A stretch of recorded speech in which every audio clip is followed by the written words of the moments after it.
Hello. Welcome to Physics University today. I'm Maggie, and before I jump into what I wanted to talk about today, oh, someone's phone. Before I jump into what I want to talk about today, I want to say we have a new follow from Zio. Um, Maybe one of the other educators on the channel already give a shout out to you, but I'm going to give a shout out to you too. Um, we're good. So, it's been a week since I've been hanging out with y'all. Mm. And I wanted to. 2 weeks ago, I spent time talking about social topic in the physics discipline. Particularly, I talked about the distribution of underrepresented groups and how many underrepresented groups, like how underrepresented they are, where are they getting their degrees, like in what fields in STEM. Talked about maybe some reasons for that. We talked about sexual harassment of women in physics in particular, and how that seems to be a pretty big problem with uh 3/4 of undergraduate women reporting that they have been sexually harassed in some fashion in physics educational settings. So, I wanted to pick back up talking about some more social topics. And last, I found a lot of the resources from when I taught a social topics in physics course. And so I wanted to talk about some of the stuff that I have. I wanted to look at some of these resources. It's been a long time since I have, so they'll be kind of fresh to me. Uh, but I wanted to talk about survivor bias, which is a really interesting. It's a pretty interesting topic. So I'm going to start where most everyone starts when they are interested in researching something. And let's look at the Wikipedia page on what survivor bias is. Hiya. Okay. So, make this a little bit bigger. All right. So, survivorship bias is very common in academia, and it is the logical error of concentrating on the people or things who made it past some selection process and overlooking those that did not make it past such a selection process. So this is a form of selection bias. And we can let's look at what selection bias is just to make sure we're all on the same page. So selection bias is a bias in a data set that happens when the randomization of your data set is not proper. So it happens when something about your data set doesn't have the right distribution. Or let's see if they have any examples in here.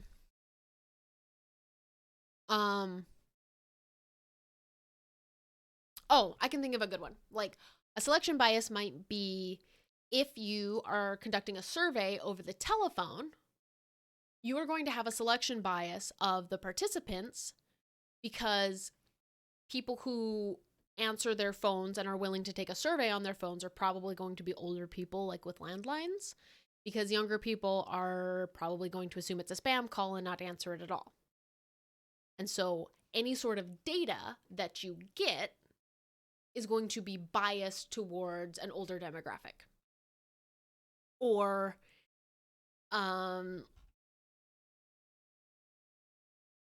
there are different types. There's a sampling bias, so this is like self-selection, or other errors occurring in gathering data samples. There can be selection biases in like how long you sample for.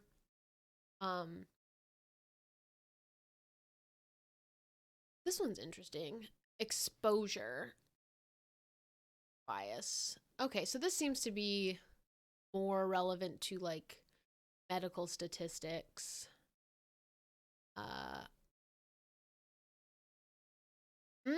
This one's interesting. The idea of a selection bias based on a post hoc alteration. So this is one of my favorite things, is cherry picking your data. That is a selection bias. It is where you select. Your data itself might be robust and well distributed, but if you go in and cherry pick, you select particular parts of the data, that is a selection bias. Or rejecting bad data.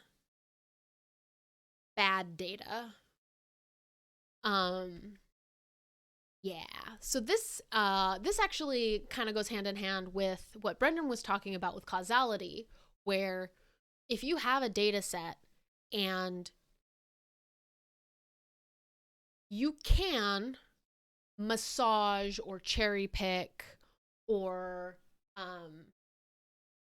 reject outliers, you can do with that data set and make it kind of say whatever you want it to say using different selection tools.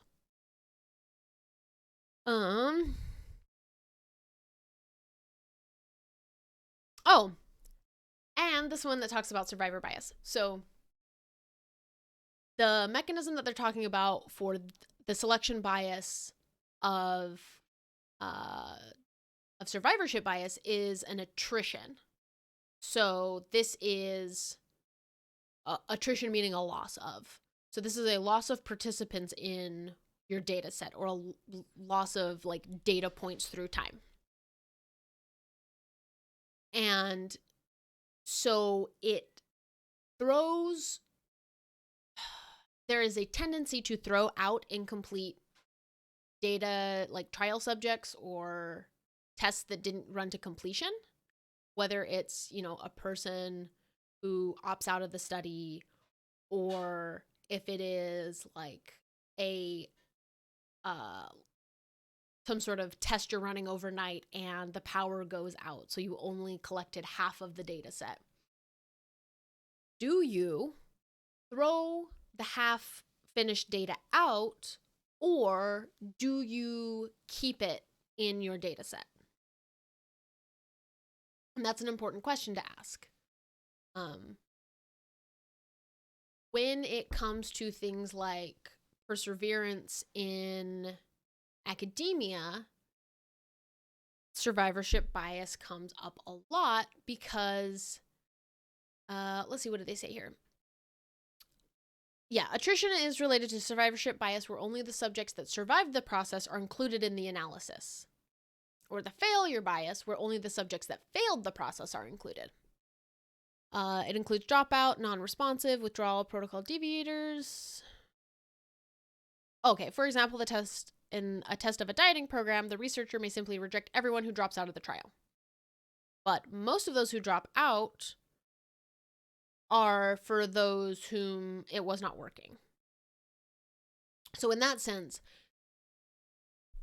you could say, oh, everyone who completed this weight loss program lost all this weight. It's great, but they don't tell you about all of the people who dropped out because it wasn't working. And so it kind of skews the data and biases the data to say that it is a more successful program, or a more, it works better than it actually does. So, Volunteer bias is another big one. Like people who are willing to participate in studies might be something. Hi, Austin. We're talking about survivor bias and just generally like selection bias in data. In the general case, selection biases can be overcome with statistical analysis of existing data. Cannot be overcome with existing data alone. Oh, I'm very quiet. Okay. Well, let us add some gain. Let us add add a gain. Let's add a gain. Is that better? Is that better to hear? Okay, cool. I just had to put a gain because I am a little bit quiet, and this mic is good, but it is also a little on the quiet side, which is good. I'd rather have a mic that was too quiet that I can add a gain to than too loud, because that is bad. So like selection bias is a thing that can happen to any data set, any sort of statistical analysis. Oh, this is cool.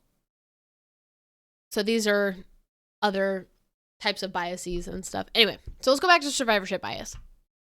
Survivorship bias is, in particular, the bias put into a data set, or a data set is biased when you don't include data points that didn't finish. I'm just going to read what Wikipedia says because it's pretty good. Survivorship bias can lead to overly optimistic beliefs because failures are ignored. Such as when companies that no longer exist are excluded from analyses of financial performance. It can also lead to the false belief that the successes in a group have some sort of special property rather than just a coincidence. An idea of correlation proving causality. So yeah, this does actually fit pretty well with Brendan talking about causality the other week.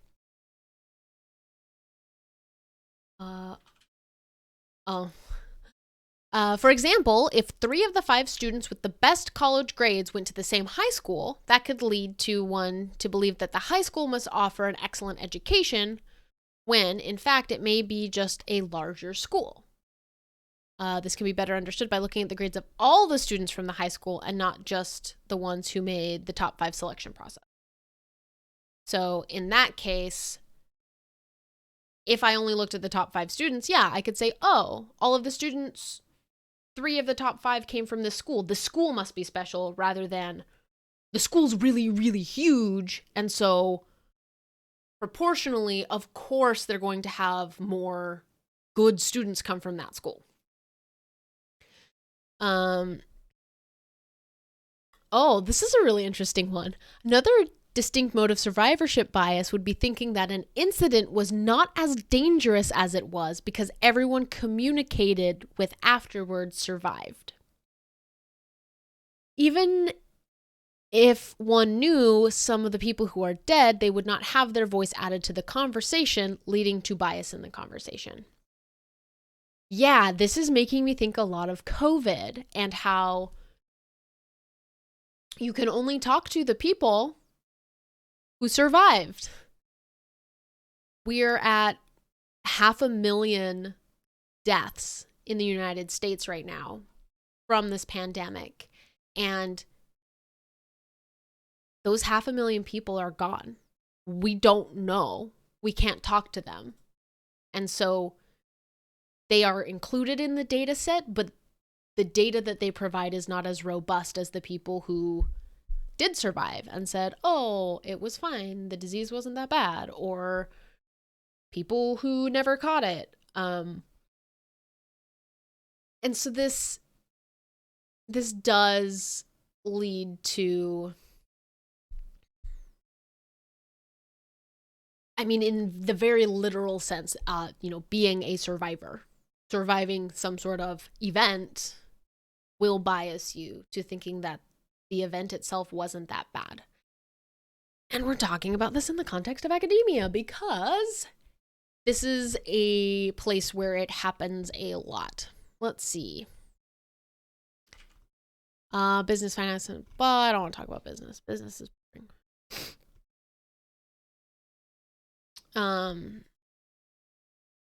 Oh, this is interesting. A financial author called Data Obscured by Survivorship Bias as Silent Evidence. That's pretty cool. Oh, yeah, in his history, this is used. This happens a lot in history. I don't know if this is particularly what... Oh, Diagoras of Melos was asked in concerning paintings of those who escaped a shipwreck. Look, you who think the gods have no care of human things, what do you say of the many persons preserved from death by their special favor? He was asked, and then Diagoras replied, why, I say their pictures are not here who were cast away, who are by much the greater number. Okay, so a Greek poet basically said, yeah, like you don't see the people who didn't survive. They don't exist. They are gone, so they are not considered. And this, in history, actually, in a broader context, this is, I'm reminded of that quote, like, the history books are written by the winners. So particularly in like the United States, I remember, oh yeah, Austin's bringing up the idea of planes that survived World War conflict. And you can correct me if I'm getting this story wrong. They examined where the bullet holes were on the planes that survived and made some conclusion about how good the planes were, or the pilots or something, because the plane survived. No, that's not the story. Oh. Yeah, just come in. So the story is that like they examined the planes that had come back that were riddled with bullet holes and put extra armor in them in the areas that were riddled with bullet holes because they were getting shot there. So it's like, yeah, you need more armor there.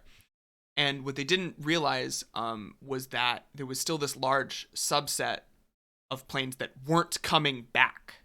And so it's actually not the places in the plane that are getting riddled with bullet holes when they return that are the problem areas, because those planes come back.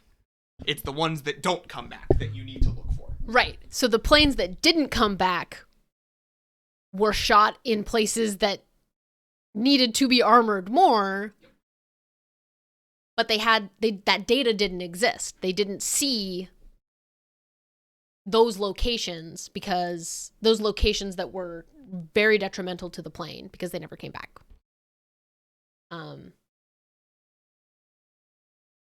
And yeah, so selection bias, survivorship bias is the thing. Manufacturing and architecture in highly competitive careers. So now we're getting to a little bit.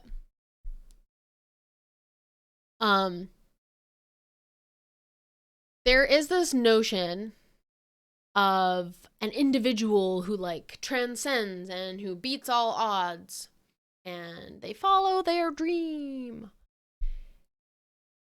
And that's great, but for every success story like that, you are going to have, I don't know how many because we don't count them, failures.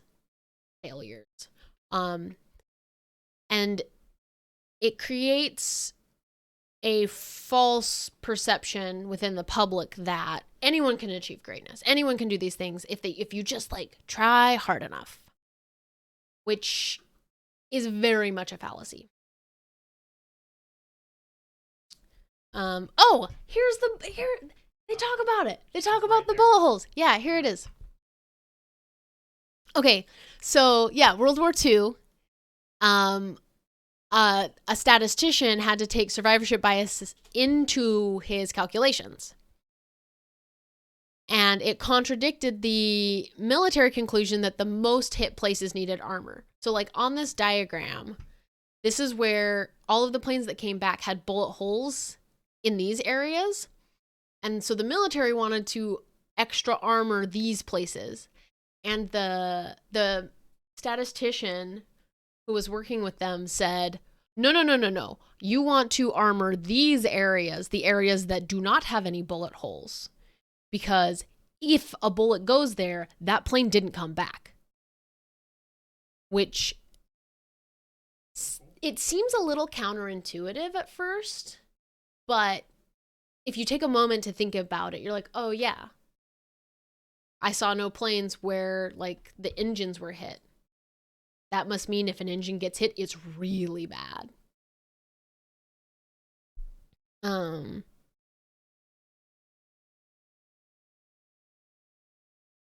Oh, here's another interesting example. The Brody helmet. What does that look like? Oh, it's this guy. This little bucket hat. When the Brody helmet was introduced in World War I, there was a dramatic rise in field admissions for severe head injury. This led to the Army considering withdrawing the design of this helmet until a statistician remarked that soldiers who would have been killed and therefore never showed up as a head injury victim because they were just dead, now made it to the hospital.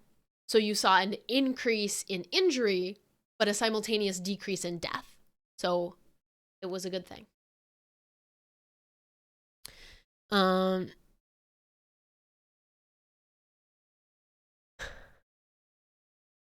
also like this one a lot. Music from the good old days is perceived as better. They don't write music like they used to.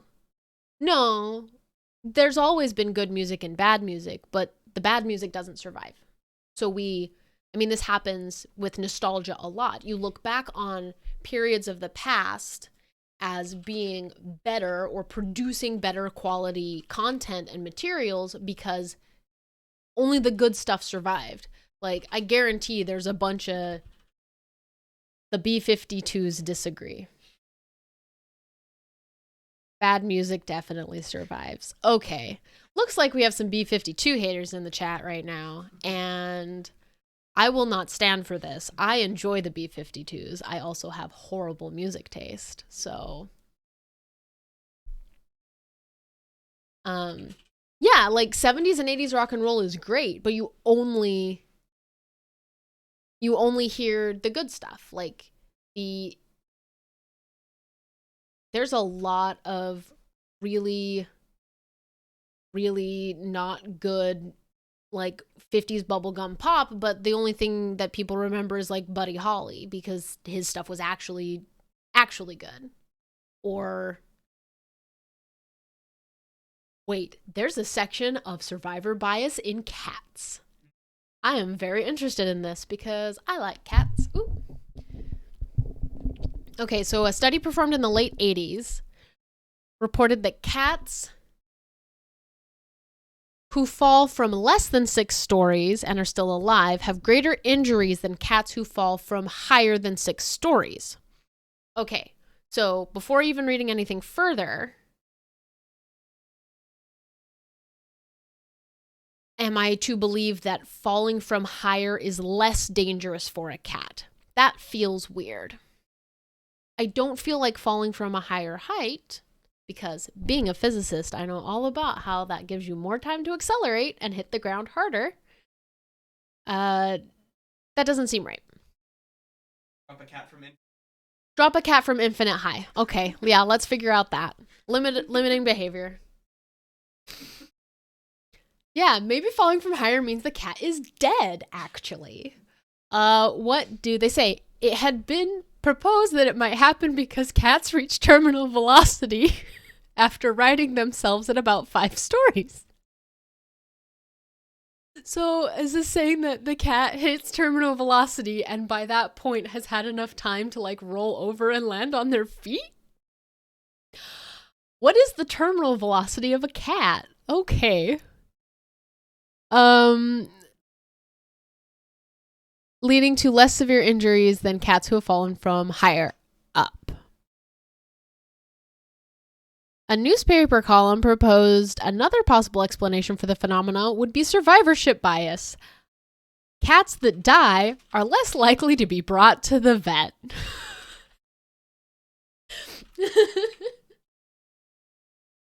Squirrels hit terminal velocity at 10 stories? Wow, I did not know that. I have no reason to know that. Why do you know that, Austin? Why do you know that squirrels hit terminal velocity when falling from 10 stories? Okay, I mean, we could calculate it. A squirrel weighs what, like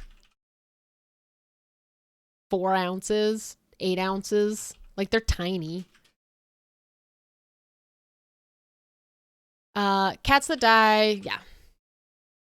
Thus, many of the cats killed in falls from higher buildings were not reported as studied in the subject.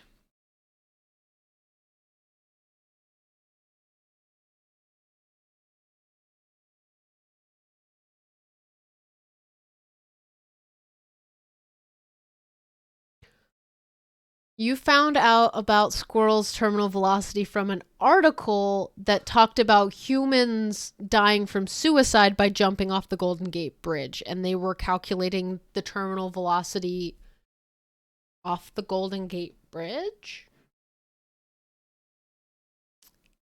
Interesting. Interesting. I mean, we could do that. We could calculate terminal velocity of a squirrel. Oh. Okay, so the idea was that a squirrel would reach terminal velocity faster than a human. Okay, a squirrel would reach terminal velocity faster than a human, and they would survive. Let me think about that for a second. Yeah, so reaching terminal velocity means that it means that like you are going to be hitting the ground at whatever speed, but you have more time to relax your body. And also, I'm guessing because of terminal velocity depends on what? Like how much friction the air is forcing up on you, right? So you reach an equilibrium where your gravitational force downward and the air friction force upwards are in equilibrium, and so you're no longer accelerating, right?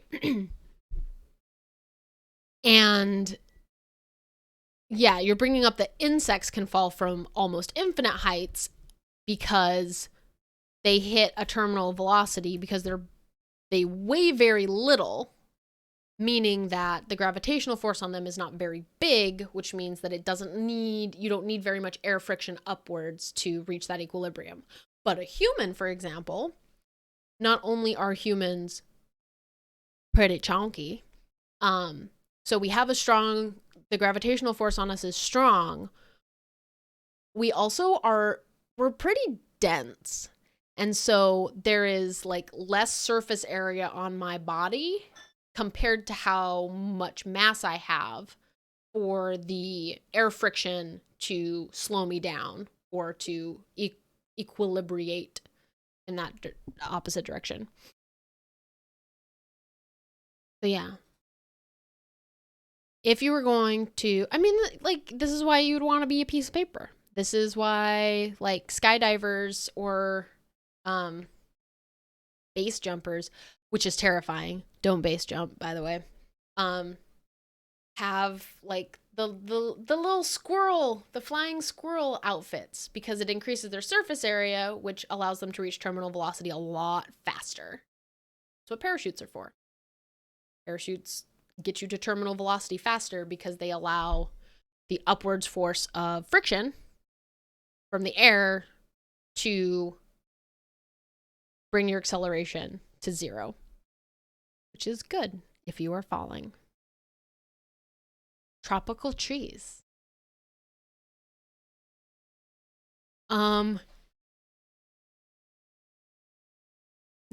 it's not about coconuts falling, so I'm not interested in it. Evolution. Yeah, terminal velocity of a squirrel is much, much smaller than terminal velocity of a human.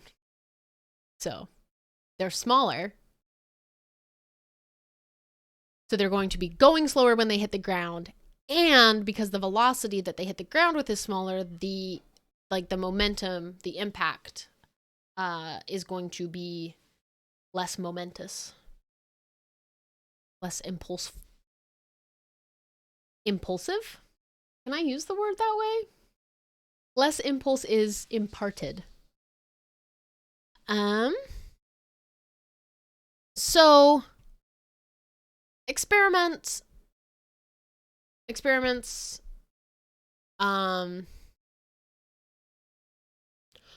survivorship bias and truth in advertising problems. Anyway, so there's all sorts of problems that your data sets can have. And this is purely from this is from a very statistical standpoint. We got into it a little bit about actual survivors being able to tell their stories. But from a social standpoint or a cultural standpoint, survivorship bias is a very, very prevalent thing. And in the context of academia, you don't see the people who leave. You can talk about how great it is,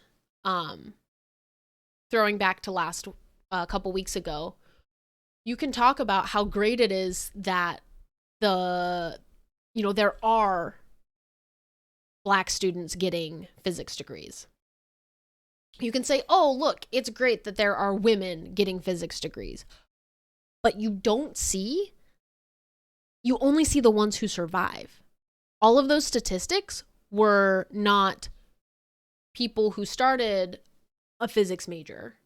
They were only people who graduated. They were only people who made it to the end. They were only people who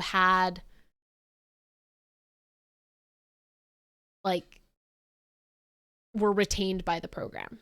You don't see the people who were lost. And this is why exit surveys are really important. This is why culture surveys are really important, because if you don't have those things and they call it a leaky pipeline. In a lot of academic contexts, where you might have a large cohort in the beginning, and by the time you get to the end, so many of your data points, so many of your members have leaked. They have been forced out, they have fallen by the wayside, they have disappeared. And examining those that left, in my opinion, is more important than looking at those who made it. Not to say that making it isn't difficult or praiseworthy. Not to say that graduating is not important. But there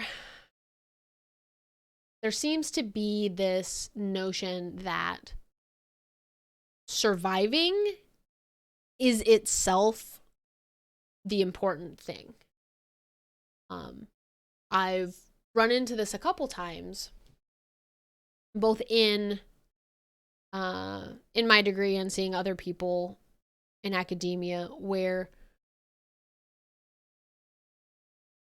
something about the system is recognized as being wrong or bad. You know what? I will just talk about my own experience, because that's what I know the best.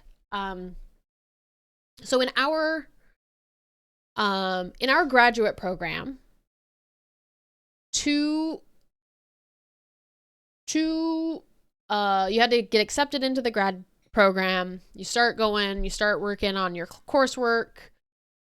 You do your coursework, you do your research, you get your PhD. Then there are multiple steps along the way to get you, you know what? I'm actually going to see if I can find,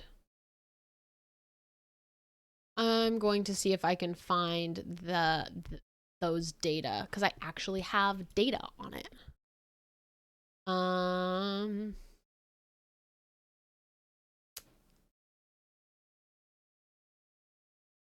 But I don't want to find the data on stream in front of all you beautiful people, mostly just Austin. Don't want you to see what's in my Google Drive. So our department had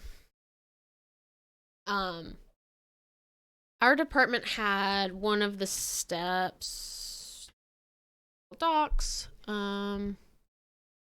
This is the wrong Google account. Okay.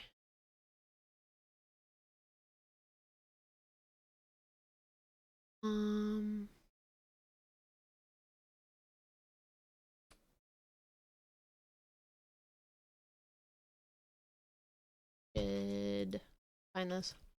Sorry, I know this is boring right now, but I think it'll be really interesting. Yeah, I was gonna talk about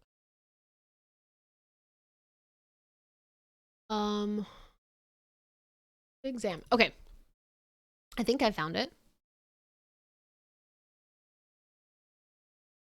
Aha, here it is. Okay. So our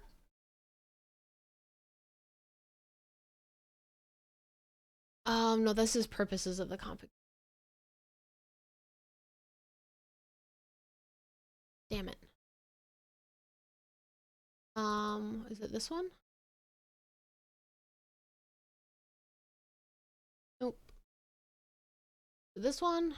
Sorry, I have a bunch of crap about this comp.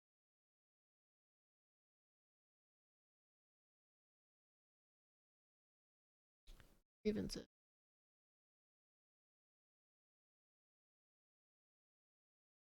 Search.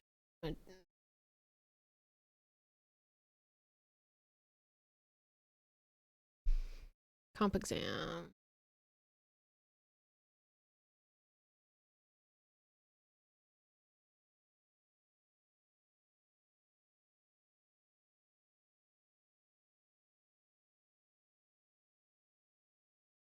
Dang it. I swear.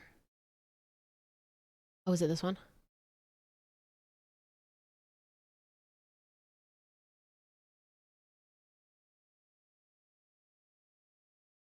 No, this was just about the math methods course. Man, we did a lot of work for the department that was not looked at very seriously.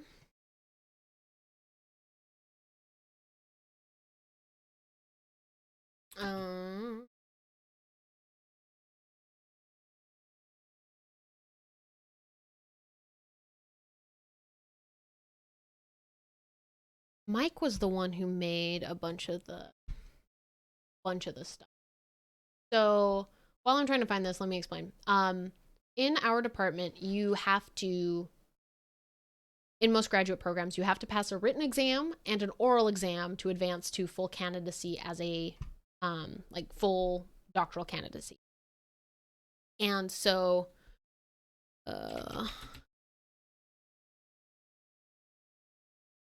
the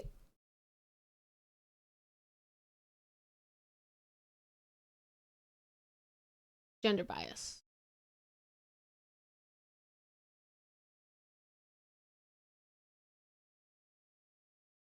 That is not it.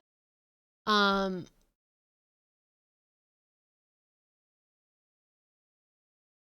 it either.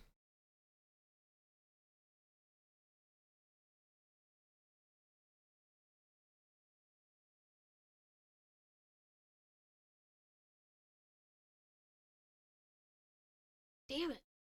No. I really want to find this because it's very cool.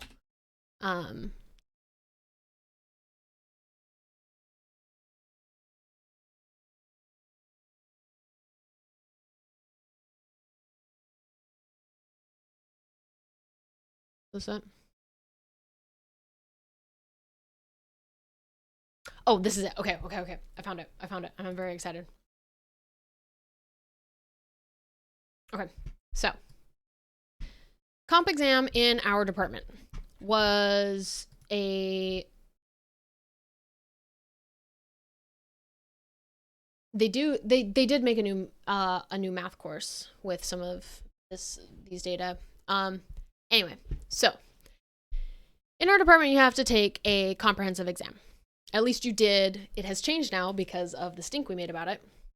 You have to take a written exam, and the way it was structured before was you had to do 2 days, 4 exams. Each exam was 3 hours, and you had to answer 2 questions. And they were based on different subfields in physics. So you had like a quantum mechanics exam, a classical exam, a thermo exam, and an electromagnetism exam. The exam was hard and frustrating for a lot of reasons, but we did an examination of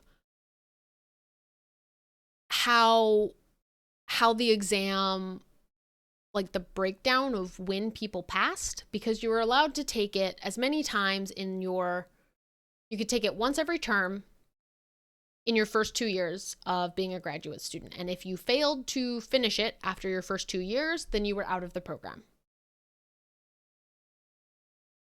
And so this is a place where people don't survive.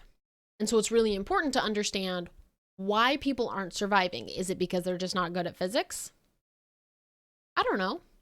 Or could there be another reason that they don't survive? And so let me zoom in on this. Okay. And let me make sure that part of the reason I wanted to bring this up was because when we and me was discussing with other graduate students about alternatives to this written comp exam, because it is problematic, and I'll show you why. There were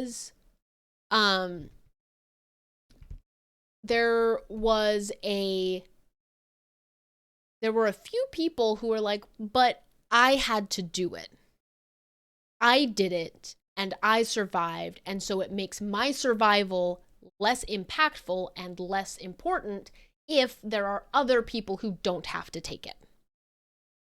And I say the same sort of reasoning with recent talk about getting rid of student loan debt, where there are people who say, well, I had to do mine. I had to pay mine. Therefore, future people shouldn't receive a benefit because I didn't get it. I survived. Therefore, I am better for some reason. And my response to those arguments is always like, well, if someone dies of cancer and then later that cancer is found to be curable, do you not cure people because it's unfair to those who came before? So similarly with this comp exam, do you not eliminate it because it's unfair to the people who had to take it before you knew how bad it was? So what we did is we surveyed people in our department who had taken the exam. And I'll just show you the statistics. So this plot is the term, so basically which exam attempt. There seems to be a related issue where students who are perceived to do well are initially given more resources, which, yes. This is a great point made in the chat, that people who are seen to be successful from the beginning are going to be given more resources, and not necessarily the people who are in need of the resources to catch up. Uh, because like I have a lot of personal feelings about this, particularly in the realm of being supported in academia and being supported in academia as someone who is not neurotypical. Um, if you are neurodivergent or you have a disability, I would love to talk about disability in STEM. I have a bunch of resources on that. But if you have a disability, if you have an illness, if you are a non-traditional student and you have a family, like there are aspects of your life that need consideration because you're not going to be able to perform in the same way. It's not to say that you can't, complete your homework assignment or do the tasks needed, but like that's why there are accommodations. Like I had a student once who needed an accommodation for exam taking, and her accommodation was that she needed a different colored paper. And like you might think that that's kind of silly, but as someone who can, be overstimulated quite easily, I understand the need of like not having this glaring white bright paper in a room with fluorescent bulbs and having an environment where the distractions are limited. And I think the paper that we gave her was like just this pale lavender, but even that helped this student enough to be able to perform the exam without additional things. But like, I have a friend.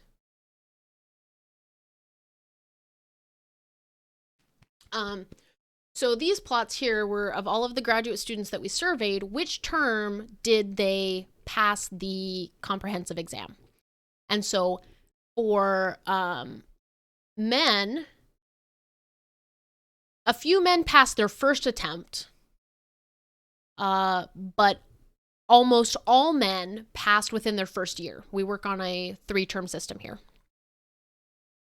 So men were passing within their first year, and on average, so it was taking men between 2 and 3 terms to pass the exam. It was taking women between 5 and 6. On average, it took about five attempts to pass the exam.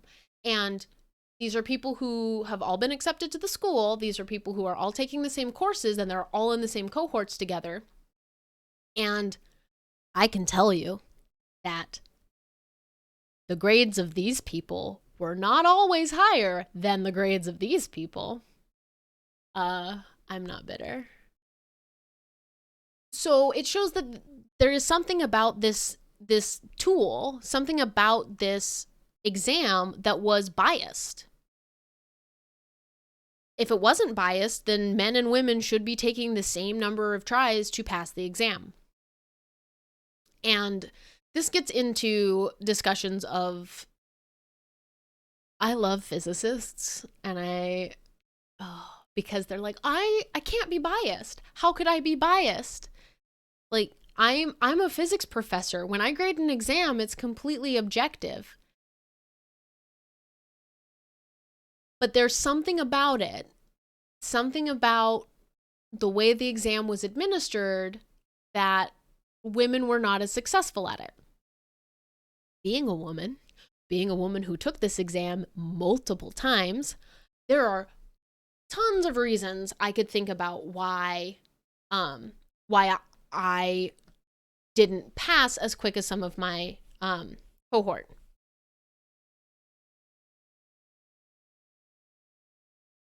Did Oppenheimer get mad and try to murder one of his tutors with a cyanide apple? What?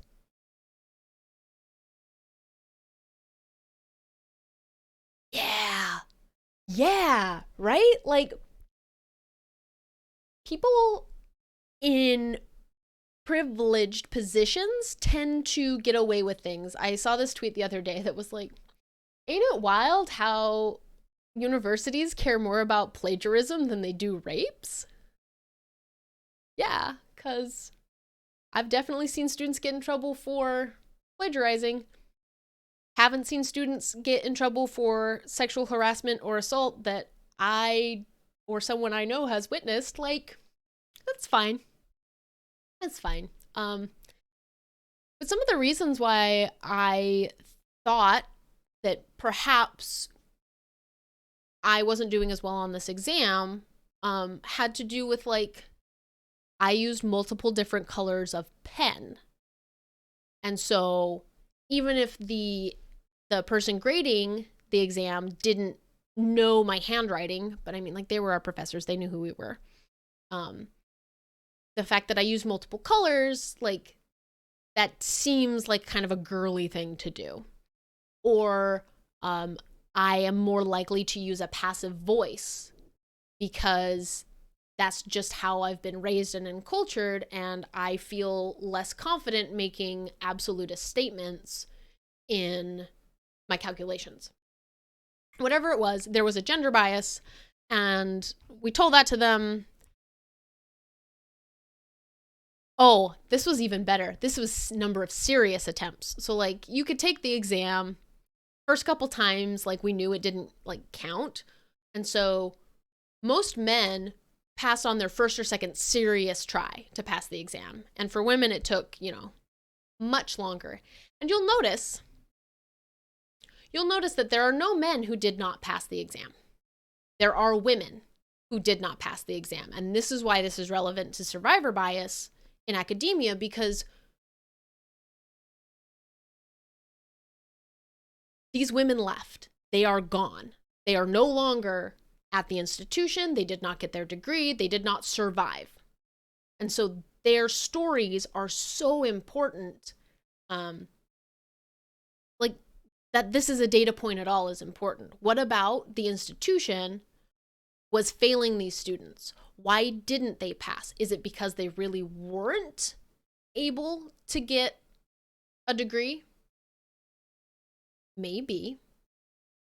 Would it be more likely that they weren't given the resources and they weren't given the opportunities needed to be successful in the way that they were expected to be successful?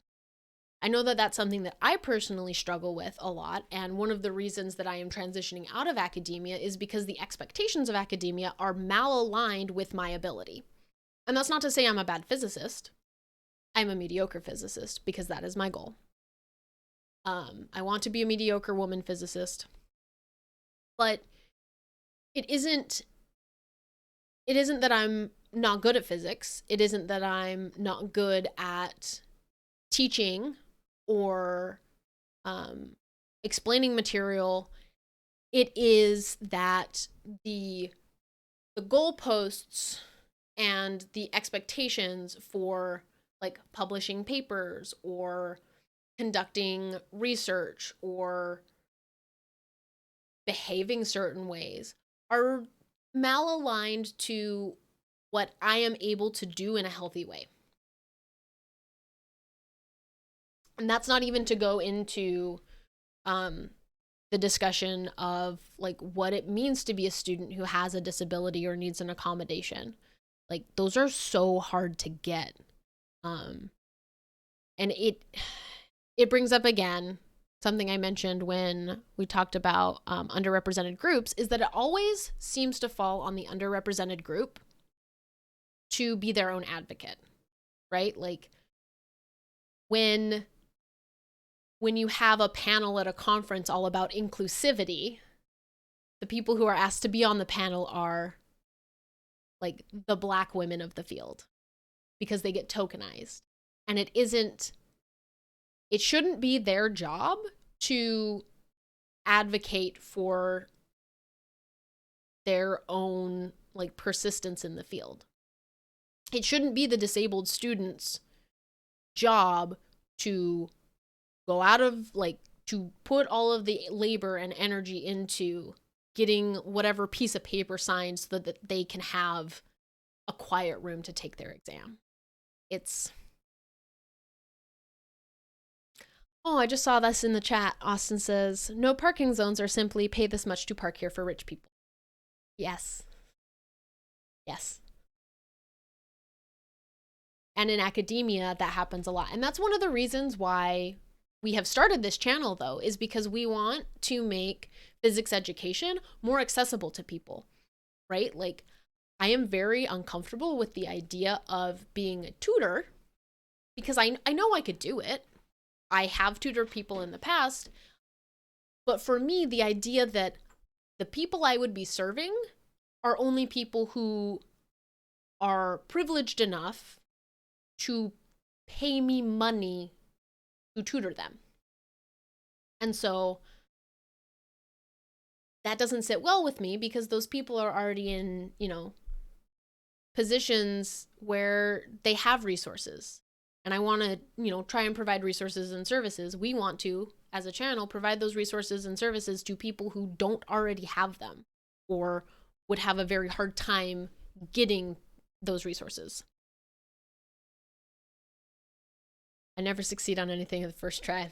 I'm learning how to do that. So part of my badly encultured ADHD brain is that if I am not good at something the first time, I get very angry and I stop doing it. And so that's one of the reasons why I went into math and physics, is because I was good at it. And it came very easily to me.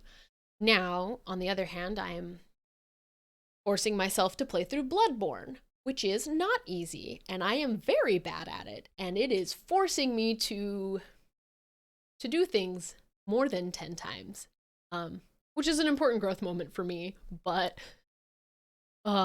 yeah, no, I broke my brain as a child by like being good at stuff and not learning like perseverance.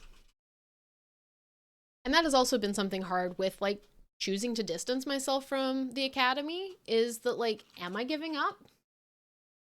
If I did, I have that internalized bias of like, if I worked harder, I would survive and I'd be able to get through. So clearly there's something wrong with me because I'm not able to persist. When really the question should be, why does anyone fail to persist? That is the responsibility of the institution.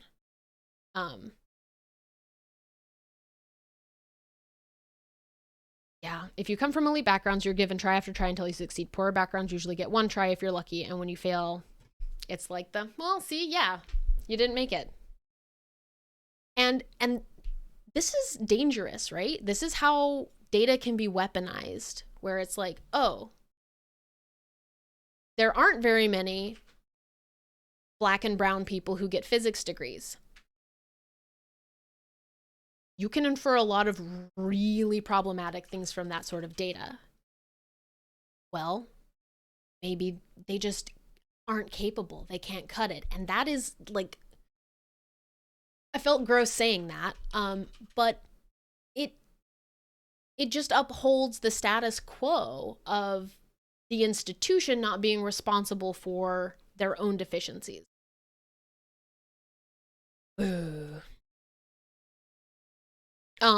So anyway, we showed our department this well-cited, thought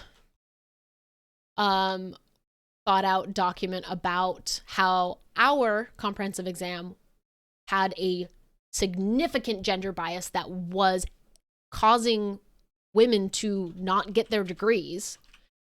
And then we talked about other universities that had transitioned away from doing a written comprehensive exam. 8-Ball. Can I design a test free of bias? 8-Ball says most definitely. Yeah, Moobot is not watching the stream. That's fine. And it took a few years. Yeah, Moobot's trying to start something. Moobot's gonna get you. It took a few years, but our department has transitioned away from this model of written exam. They've transitioned to something more holistic, and as I love that. As someone who not only like has studied physics, but I've spent a lot of time taking courses and diving into educational theory, being more holistic, particularly when you have the opportunity to in a small program like a graduate school, you better do it, right? Like, having individually tailored programs of study and having individually tailored like mentoring and like testing mechanisms.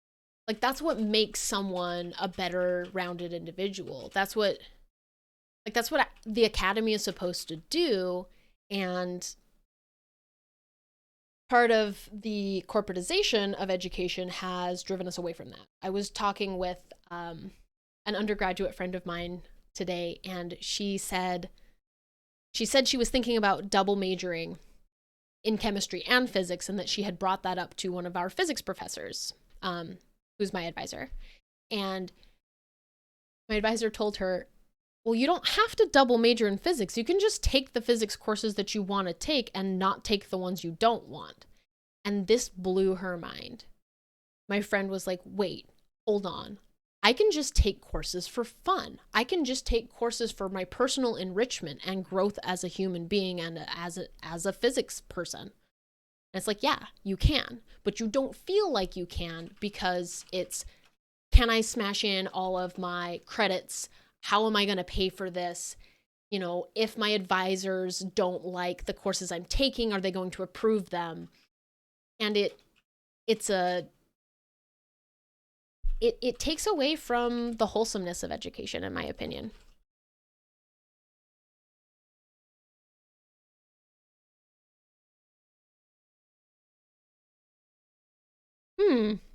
So in the chat, American support for high taxation and social welfare programs was 70% in the 1960s and dropped to 35% in 1964.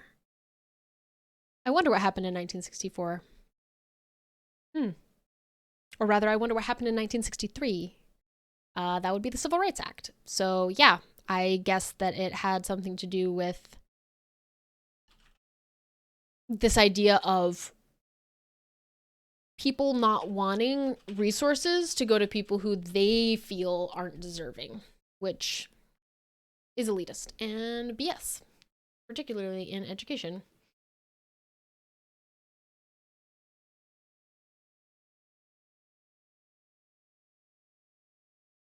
Yes, he's complimenting my advisor. My advisor's cool. Your advisor's cool too. So there's this XKCD comic I wanted to look at because this was actually used as material for the social topics course I taught. Wait, you got yelled at today, Austin? What did you do wrong? Oh, that's another thing. I'm not an advocate for yelling.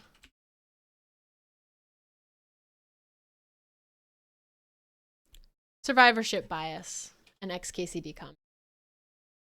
Never stop buying lottery tickets no matter what anyone tells you.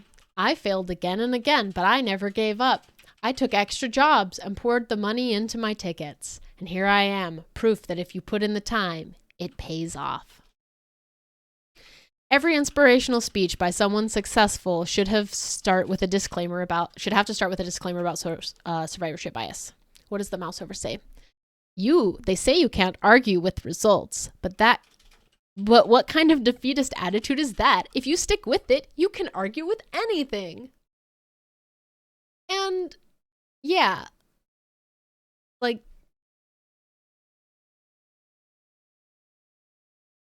this also kind of tickles in my mind something interesting. I mentioned how talking about, selection bias and how,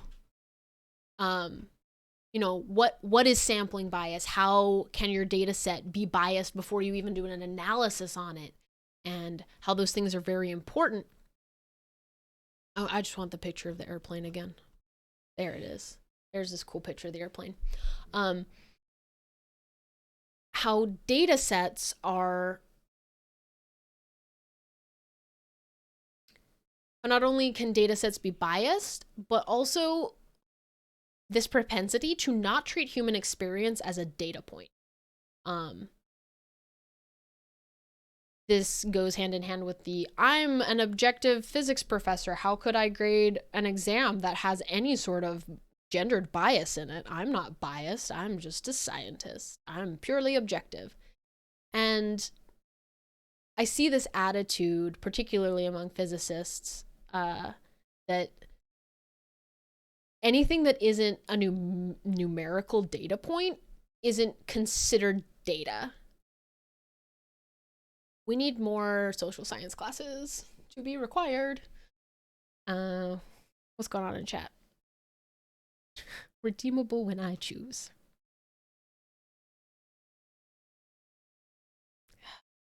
Winning the lottery. So this was a piece that was, it's a little bit old now. It was published in 2002 is almost 20 years ago. I'm so old. Start a lottery pool with your coworkers, but don't actually buy any tickets. Keep the money for yourself. If they actually win something, then pay them from your own money. This sounds like an insurance scam. I like it. But this was an essay that was assigned for the social topics class when we did talk about survivor bias. Multi-level marketing scheme. Yeah, this is the plot of The Producers, where like you can make more money with a flop than with a hit. Isn't this also like the, what's it called, overselling shorts thing that happened with the whole GameStop BS? We're not going to talk about that. Yeah, run your own private lottery. It's all gambling. It's all gambling anyway. So this essay was about the perseverance of a physics major. So it's very topical. Do we want to read it? Is it long? It's not that long. It's not that long. I'll read this. Let's make it big so people can read. Okay. It's like The Big Short. The Shigbort. Cool. Thanks. Great contribution. Oh, how am I going to deal with you hooligans? Okay. The day had finally arrived. Years of dreaming and planning were flashing uncontrollably before my eyes, and a feeling of disbelief persisted in my mind. But it was a beautiful day. I was on my way to graduate school to earn a PhD in physics. Was I prepared to attend graduate school? Did I need to prepare? How? Although one may end up choosing to study physics, mathematics, or any other scientific discipline for many reasons, there comes a moment at which it suddenly becomes a necessity. When did I decide to study physics? I cannot say with precision, but it was definitely at an early stage. After that, a concern for preparation in the academic sense became almost irrelevant. When you love what you do, making the right decision for continued education are much easier. When applying to graduate school, there are a number of official requisites one must fulfill. First, if you want to study physics, you'll need to take the Physics Graduate Record Examination, or GRE, in addition to the general GRE. Pause for a second. I did not... Physics 8 ball.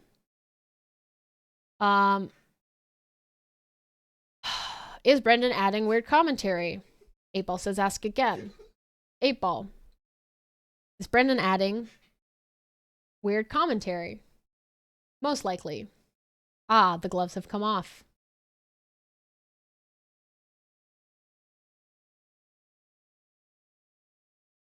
Okay.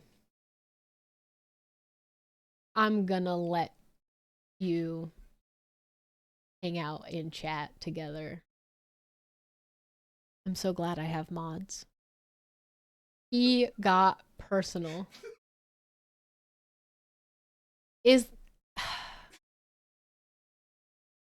Are you talking about like the organoids? Like, are you growing organoids in your lab? Oh, and they have holes in them? Yeah. You gotta make a new one if it has a hole. Is that why Bo yelled at you? Because your organoids had holes in them? Why does it... Why does it? Oh no. Wait. So how do your organoids get holes in them?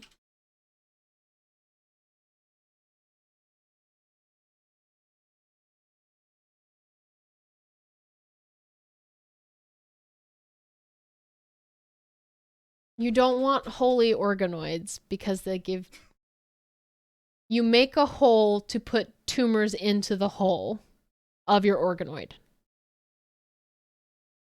I don't understand biology at all.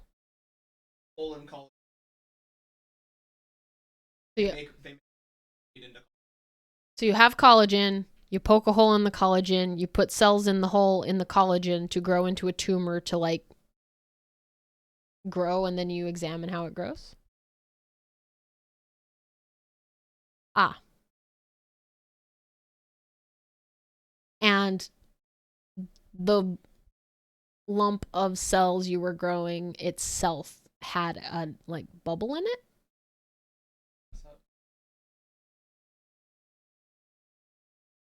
They're trying their best, Austin. They're being the best little cancers that they can be. It's not a tumor. I'm gonna go back to reading. Okay, I didn't take the subject GRE because I think that standardized tests like this are just a scam.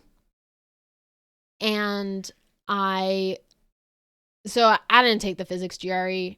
I wasn't going to do that. I know that particularly the subject physics GRE is just a bunch of like, did you memorize like Fraunhofer line equation? And it's like, that doesn't matter. That doesn't make me a good physicist. It's like my critical thinking and problem solving that does. So I only applied to graduate schools that did not require it, because also that told me a lot about what the institution valued. And I wasn't keen on going to a university that valued the GRE score. So second, almost every university requests the applicant send 2 or 3 letters of recommendation and a personal statement. As for the GRE, preparing to get a good score is important. However, if you're doing what you're supposed to do, you shouldn't have many problems. Practice like a boxer by taking as many preparation exams as possible, and you should obtain a good score. I do think this is also interesting, and if Brendan will let me not share his score, but I think Brendan had a better undergraduate experience than I did, and I think that there is more from them. Like, if you looked at us the day we got our physics degrees, I would say Brendan had more physics knowledge and more physics capability than I did, because of the type of education he received. Brendan took the subject GRE and did not very good. So like it's pointless.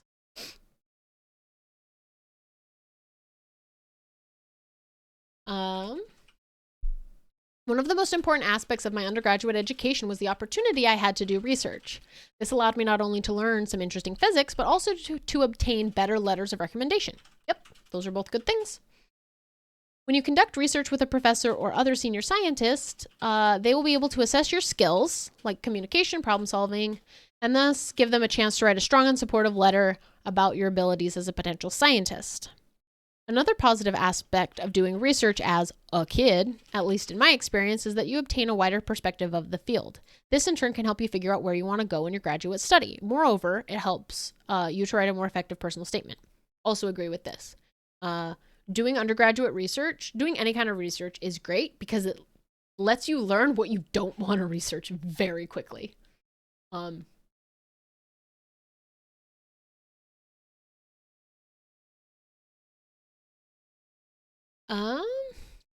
This, of course, is only one way to do things. In fact, I know many people who did not participate in undergraduate research and have done well in their scientific careers. The only invariant is that you have to be in love with the stuff and be willing to work hard. That's true. Like, you have to love it.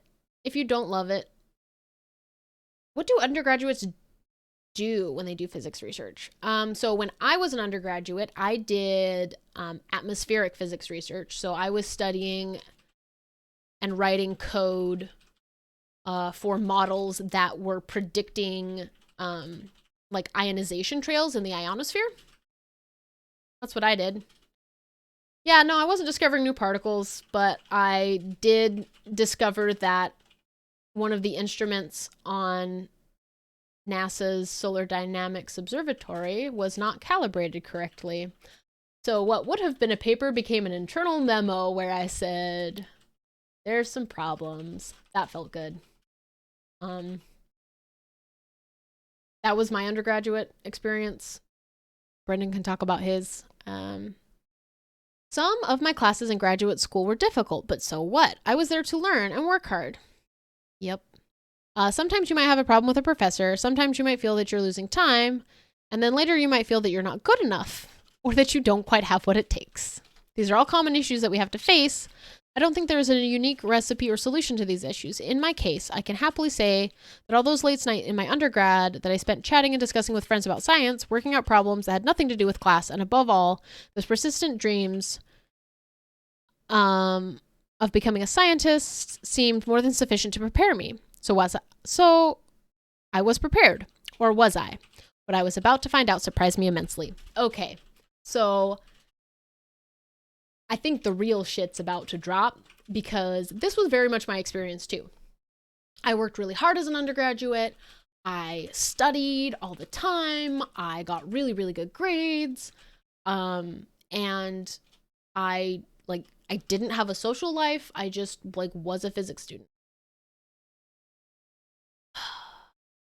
So then I was like, grad school, it's great. I'm a good student. I can do grad school.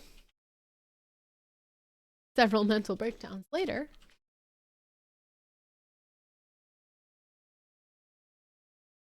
As it turns out, I immediately recognized there were certain problems more difficult to solve than my homework assignments, and they were not related at all with anything academic, and I could not quite understand them at first. These problems involved interactions with society. The kind of life I had chosen had become, in some way, something hard to explain. How does one describe the very personal and abstract pleasure of doing science to someone? How can you make someone else understand that there is nothing else you desire to do but science? Yeah, I don't feel that, buddy, but good for you. Now, when you try to explain these things to people you love, like friends and family, it can be difficult. They often seem perplexed by your arguments or explanations, which can become something of a problem. One day, my mother asked me, "So what are you going to actually do when you finish?" That's a question. That's a question that every grad student loves being asked. When are you going to be done? Well, I'm going to be done in dissertation many years. When does an academic actually become independent and follow their own vision? Tune in next week when I talk about funding sources. Never. You never get to do your own thing. Oh, what's his name? Is it Wheeler? It was someone. Yeah. Yeah. No, I'm thinking about 35. No, I'm not thinking about that. There's a one of the physicists who got, I think it was Wheeler, of relativity fame. It might not be. I can double check this later, but they're like, "Oh yeah, no, I did my own thing. Got the Nobel Prize, and my university hates me, and they only keep me around for the fame, but they don't actually like my research, and they don't actually like what I'm trying to do anymore because it doesn't bring in a ton of funding. I'm just here to be a token Nobel Prize winner."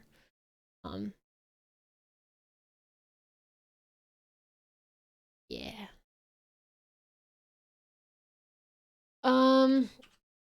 How would I explain to her that I would never finish? So I proudly said, "Well, I will do research and try to learn a bit more about nature, and I'll do the same time. I'll teach physics and work with research students." So after all those years you pretend to be away, you'll just become a teacher. I mean, first of all, there's nothing wrong with being an educator. And I am biased in saying this because I think education is very important and I like it. Um,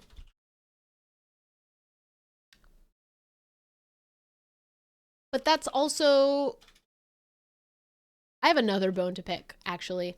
I hate, I hate that the concept of being an academic is simultaneously being a professor and a researcher, because there are some really good researchers who are really bad teachers, but by virtue of working at a research institution that also is a university, they have to teach. And on the flip side, there are people who are very good educators who should be doing more of the teaching, but they are required to do research by virtue of working at a research institute. Community college is the dream job. Too bad it pays shit. Of course, beautiful topic is the issue of money, can be summarized at the following axiom. The one good thing about grad school, the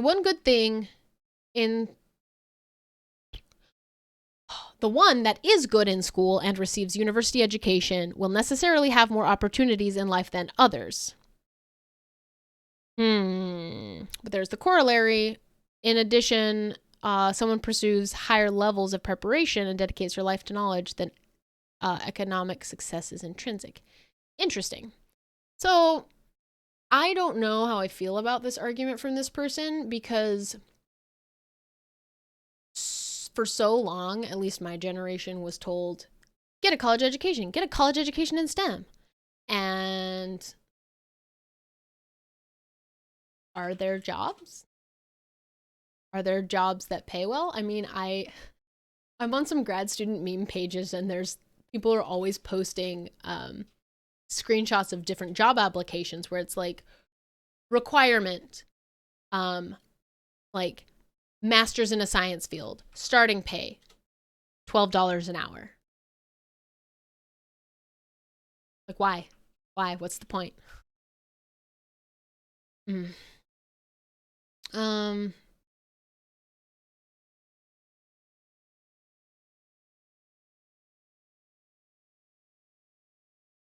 I think I'm remembering that this piece was put in the readings to annoy us, because I am very annoyed by everything this person said.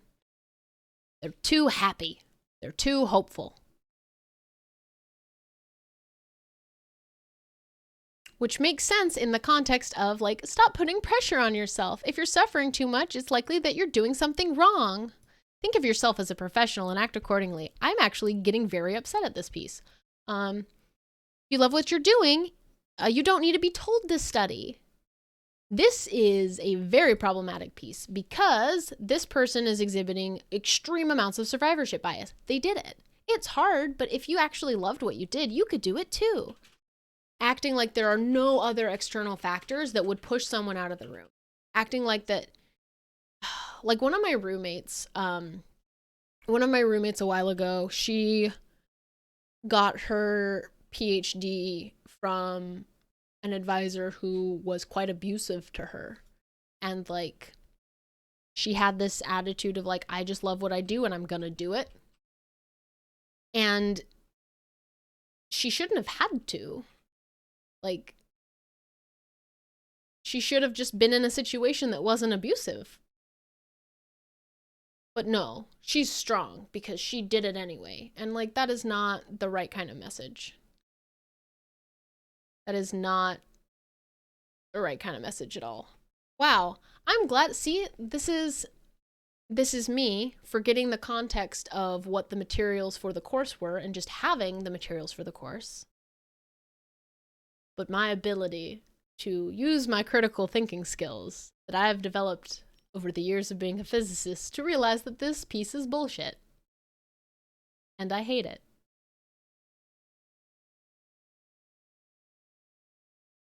I love this line. First and foremost, you need to develop a strong love for coffee, preferably espresso. I can't stress this enough. Medicate yourself. Medicate yourself and form dependencies, because it is so impossible to go to grad school without it. That's healthy. This is a healthy environment. This is a very healthy. Okay. Austin is saying that he hates coffee, which is fine. You don't have to like coffee. I think you need good coffee. I enjoy coffee. Part of it is the physical dependence.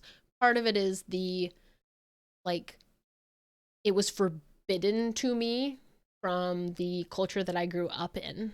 Coffee was, like, as bad as alcohol. But also, I like it. It tastes good. Austin eats a shit ton of candy. You do. How are you feeling now that candy corn season's over? Do you get the Valentine candy corns that are pink? For all those wondering, Austin hates chocolate but loves candy corns. He's kind of... It's Jolly Rancher jelly bean season. That's right, because Easter's coming up. I always liked Easter. I like the Cadbury minis. And I told that to my family once, and now every single one of them sends me bags of Cadbury mini eggs, and now I don't like them very much anymore.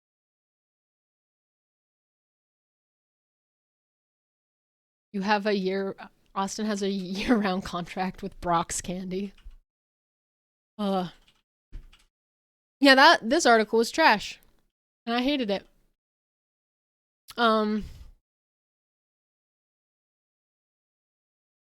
Here's another XKCD that I wanted to read. It's called The Degree Off. Welcome to The Degree Off, where we would determine which field is the best. Physics, want to go first? Sure, I'd like to tell the story of Richard Feynman's Manhattan Project lockpicking pranks.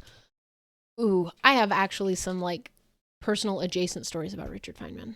And as he said, all science is either physics or stamp collecting. Thank you. I hate this person. Great. Biology, you want to go next? Okay. Here's a graph of the death rate from infectious diseases in this country. Hey, look at that. It's going down. People don't die of infectious diseases anymore. The heroes of my field have slain one of the 4 horsemen of the apocalypse. That you have, bio. While the heroes of your field gathered in the desert to create a new one. That's dark. Geez, what the hell? I thought this was supposed to be fun and lighthearted. Oh, you must have been thinking of stamp collecting. I like this. This is a good one. Man, physicists are in their own ass so much of the time. Manhattan Project. I have some readings on the Manhattan Project if we want to talk about, like, ethical sources of funding and the weaponization of science, because it is a scary thought. You want to be an aerospace engineer, lots of jobs. Go work at Raytheon or Lockheed Martin. I'm not going to do that. Yeah, that's a big ew. So yeah, survivorship bias is... It's hard. It is hard because to confront survivorship bias, particularly in academic fields, you have to ask hard questions. Who is leaving? Why are they leaving? Can I catch them before they leave? How do we fix this leaky pipeline? And even in an internalized sense, like, it can be choosing to leave is hard. Choosing to be the person who doesn't survive, you know, whether you choose to or you're pushed out, like, that hurts. You feel like you're doing your demographic, particularly because the people who don't survive tend to be of underrepresented demographics. I wonder why that is. It's hard to, you know, have those stereotype threats of, if I leave, are people going to say I left because I'm a woman? If I leave, are people going to say that, you know, this is just proof that people like you aren't up to snuff?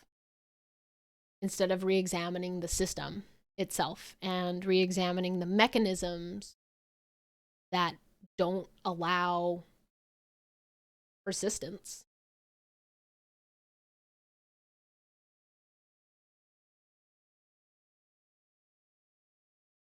I wonder if Dave, yeah, so Dave was a member of our cohort who got his master's and just pieced. He, it was, yeah, all of us, like, on at least a weekly basis, think about how cool Dave was to come into the PhD program, do his 2 years of work, and get out. Because all the rest of us, like, have been here way too long, have been working on our research for way too long, and it's realizing, I'm not going to say too late, but, you know, realizing that Dave was smart.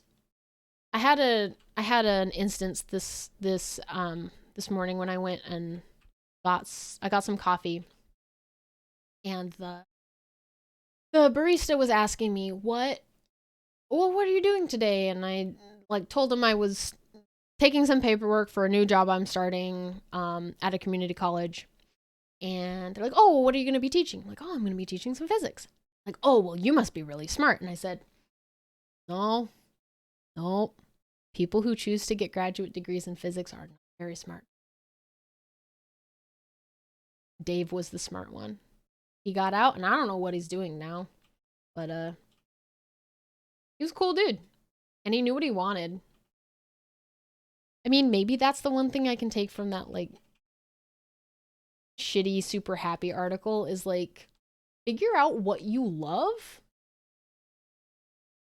and do it. Also, it's okay to stop doing things you love if the environment is not healthy for you. I love a lot of what academia has to offer. But like I said, it's not an environment where I feel like I can thrive because the expectations are just malaligned. And that's okay. I want them to be better. But I don't know. I've already, like, I showed you the, like, well-sourced study we did of our own department's gender bias. And it's like, I did some work on that, and now I'm just tired. And I'd rather talk about physics and physics adjacent things on a Twitch stream. So that's what I'm doing now.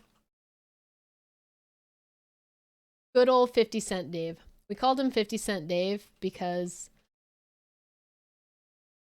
he had an expectation value of 50, where he was either 100% cool or like 0% cool. So, who's 50 Cent Dave? Ugh. I am starving. So, I feel like we've pretty well exhausted talking about survivorship bias and different types of selection bias. So, I'm probably gonna peace. But, oh, and Juno's coming to say it's send off. Bite me. But anyway, thanks for tuning in. This has been a Physics University stream. We talked about survivorship bias as a like problem in data sets and also as a problem in academia. So thanks for watching, and we'll see you tomorrow. I think Brendan or Austin is streaming something. Someone's streaming something. We'll be here tomorrow.